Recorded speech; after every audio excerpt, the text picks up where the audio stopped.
헌재가 낙태죄에 대해 헌법 불합치 결정을 내리면서 법 개정 전까지 처벌 조항은 한시적으로 남아있게 됐습니다. 현재 낙태죄로 수사나 재판을 받는 사람들에 대한 영향도 불가피해 보이는데요. 당분간 혼란이 예상됩니다. 강희경 기자가 보도합니다. 헌법재판소는 헌법 불합치 결정을 내리며 낙태죄에 대한 개선 입법이 이루어질 때까지는 현행법을 적용하는 게 타당하다고 설명했습니다. 즉 법리적으로는 개정 전까지 지금의 낙태죄로 기소와 처벌이 모두 가능하다는 겁니다. 하지만 헌재가 사실상 위헌 판단을 내린 만큼 그럴 가능성은 작다는 분석이 많습니다. 먼저 현재 낙태 혐의로 수사받고 있는 사람은 전국에 8명입니다.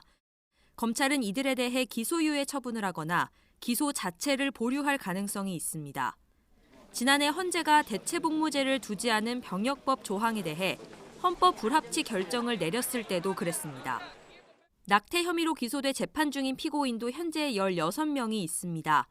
각 재판부는 재판을 보류하거나 공소기각에 따른 무죄 판결을 내릴 것으로 보입니다.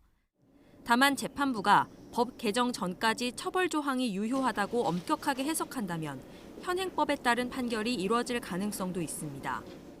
실제 지난 2009년 헌재가 야간 5개 집회 금지 조항에 대해 헌법 불합치 결정을 내린 이후 하급심 유무죄 판결이 엇갈려 혼란이 일기도 했습니다. 이미 낙태죄로 유죄 판결을 받은 사람은 재심 청구가 가능합니다. 이 경우 재심이 가능한지부터 각 법원이 판단해야 합니다. 헌법재판소법을 보면 위헌 결정이 난 사건이 이전에 합헌으로 결정받은 적 있다면 그 결정 다음 날로 소급 적용한다고 규정돼 있습니다. 하지만 지난 2012년 헌재의 합헌 판단과 이번 헌법 불합치 판단의 대상이 조금씩 달라 사건에 따라 재심 청구가 가능한 시점과 대상에 대해 해석의 차이가 날 수 있습니다. 법적 공백을 피하기 위한 헌법 불합치 결정에도 불구하고 수사기관과 법원의 구체적인 판단 기준이 나오기까지 혼란은 불가피해 보입니다. YTN 강희경입니다.